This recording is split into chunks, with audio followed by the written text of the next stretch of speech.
Hi! Welcome to another video. Today we're doing a couple of TBRs. This first one that you're seeing here is my Believathon TBR, which is taking place from the 1st to the 30th of November. So this is part of my November TBR.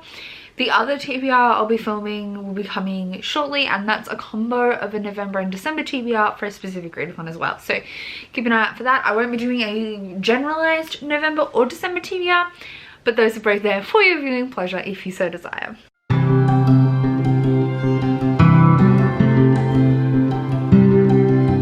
So Believathon is hosted by Gavin at How to Train Your Gavin, if you didn't know and you haven't participated before.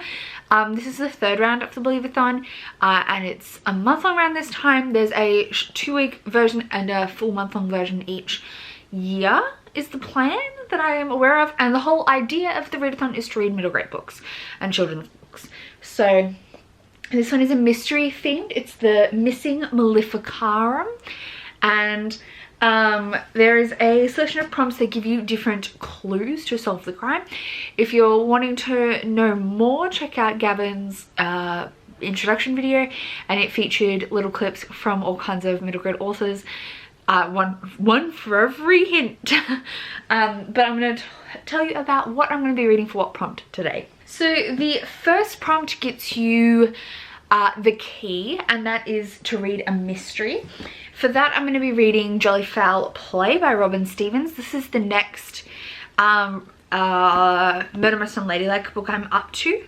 I think this one might be Christmassy. Oh, it says Bonfire Night. And we're back at the school. The last two weren't at the school, so we're back at the school in this one. I enjoy this series. I can very clearly comprehend it has some problems. It's set in 30s, I think, set in the 30s, and it definitely one of our main characters is Hong Kong Chinese, and it only briefly touches on the role of that as part of like Britain owned Hong Kong, and then like I wouldn't say much of the narrative has to do with Hazel's overall experiences of race. Like it's not own voices, and I feel like it's not really explored in much depth, and there is, especially in the early books, some bullying that happens between the girls because they're like reluctant friends, and I think there's some minor implications that are regarding race. So yeah, that should be said about this series. But as a mystery, I really enjoy them. They're really fun and interesting and entertaining, and they keep me on my toes. So I'm continuing with the series, and this is the 4th full-length novel, so I'm going to be reading that one. For the Fingerprints, we need to read something by an author from a different culture, and for that I'm going to be reading Witchwood by Tahira Mafi. I think Tahira Mafi is, I don't have my phone on me. She's Muslim, but where is she from? Iran, maybe? I can't remember. I think she's Iranian American, but I'm guessing. I know she's Muslim, and our main character is also a hijabi girl. And this is the companion book to Furthermore. I haven't read Furthermore, but Witchwood as a plot inspired me and intrigued me a lot more. So if I like this, I'll go back and read Furthermore. But this follows Laylee, who is a Mordashore, which means she scrubs the skin and souls of the dead in preparation for the afterlife. That all is fascinating to me. I love mortuary death stuff, and in a middle grade, I'm really excited to see, oh, Persian. Yeah, so Iranian, yes, it's a Persian fantasy. I am not dumb. Yeah, so I'm really excited to pick this up and see how it goes. Was I just spotting? It's got beautiful section illustrations. Look how beautiful that is. I'm really excited to read this. I've had it on my shelf for a while. I need to read it.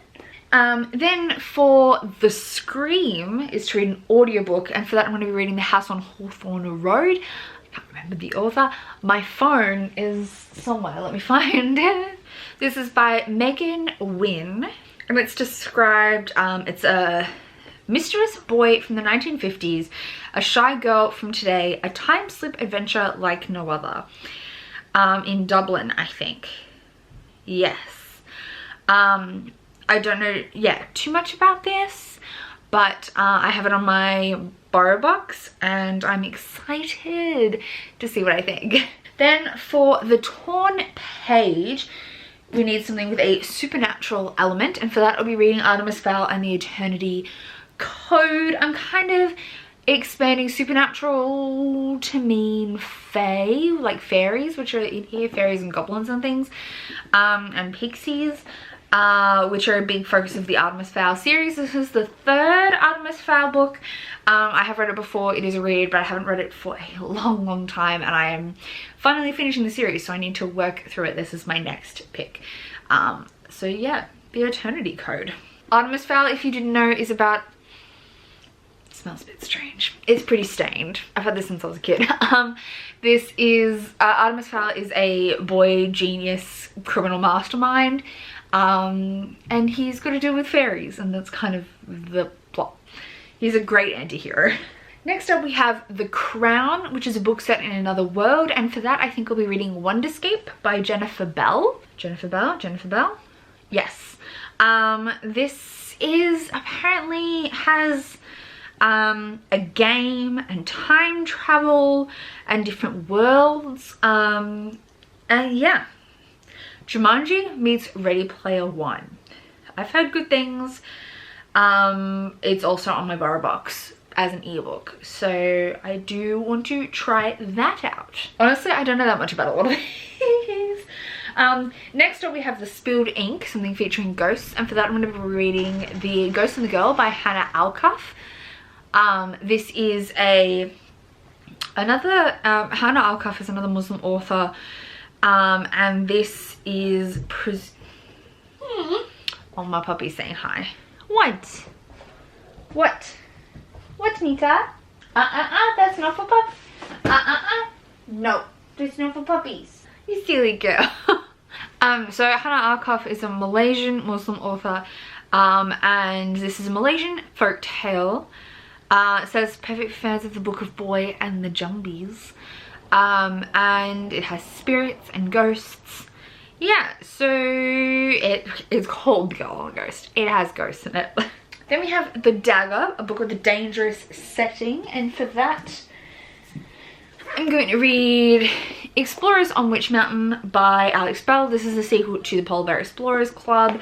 I feel like the themes are right. Polar fantasy, explorer missions, that seems like a dangerous setting to me. This is a middle grade about some kids who were part of the Polar Bear Explorers Club.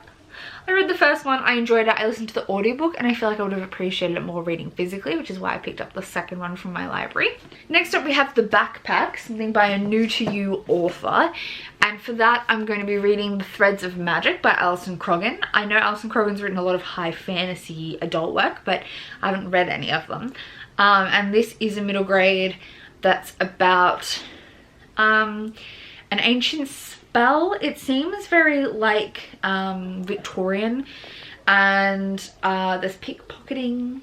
He ends up with a heart in a silver casket, and there's assassins and things. I don't know, this cover drew me in when I got it from the bookstore, and I'm gonna read it. It's gonna happen. Then for Footprints is something with a prominent villain, and for that I'm going to read Hollowpox, The Hunt for Morgan Crow by Jessica Townsend. This is book 3 in the Morgan Crow series, and throughout this series there's a prominent villain that is, what is he? He's a Hollowpox. No, he's a Wondersmith, and everyone hates Wondersmiths. So he's a prominent like anti-hero villain, like he's a morally grey villain. And I'm very excited to read this. It is chunky, it's like 500 pages. But I do enjoy this series and I really want to read it soon, so I'm including this. It's a recent release. Next up is The Hand Mirror, something with a beautiful cover, and for that I'm going with The Secrets of Winterhouse by Ben Goodison. This is the second book in this series as well, which is a middle grade mystery. And I listened to the first book, but there's a lot of physical things going on in it, and like pictures and stuff. And I flicked through the pictures in the first book, but I wanted to read the second book with my eyes. So I have the first and second book now, and I'm going to read the second one. Next up we have The Chain, and for that is something with a colourful cast of characters. And for that I'm going to read A Tale of Magic by Chris Colfer. Chris Colfer's books always have a like big cast of characters, which I'm thinking this one, I'm pretty confident this one has as well. And this is his new series that's I think distantly related to his original series, which is Land of Stories, but I'm not really sure how they connect. The second one's called A Tale of Witchcraft, but like look at those covers. And I've had this on my shelf for a while. I keep meaning to read it, I just haven't got around to it, so we're prioritizing it for this. Next up we have The Flash of Lightning, a book featuring folk tales, and for that I'm going to read The Girl Who Speaks Bear by Sophie Anderson. This is a Slavic folk tale story. Her other one was The House with Chicken Legs, which is a Baba Yaga retelling, and I'm not 100% sure which Russian Slavic folklore this one's based off of, but I'm excited to read it, and everyone says it's amazing, so I'm excited. And then finally, the final clue is The Shadow, and that's something first published in 2020. And for that I'm going to read Maya and the Rising Dark by Rena Barron. I don't know that much about the actual plot of this, but I have been really wanting to read something by Rena Barron. I was hoping to read Kingdom of Souls already, but I haven't got around to it. So I'm really excited to pick up this one, and I know Scribd has it, so I'm going to try it on there, and if I really enjoy it, I will pick up a physical copy for myself. So those are all the books that fulfill specific prompts for Believathon. I'm hoping to read more. Obviously I'll probably read a lot more audiobooks, but I won't go through them in this TBR because I feel like this is enough. We've fulfilled the prompts. And things may get switched around if I run out of time. I've been in a little bit of a reading slump, like I've still been reading but not as much as I had been, so if that doesn't pick up through November I might have to switch some of these around, but we're going to try and read as many as we can, especially from these ones that I own physically. So that's my plan for the month. Let me know what you're planning on reading for Believathon, and comment down below if you have a TBR, and otherwise I'll see you soon in another video. Bye.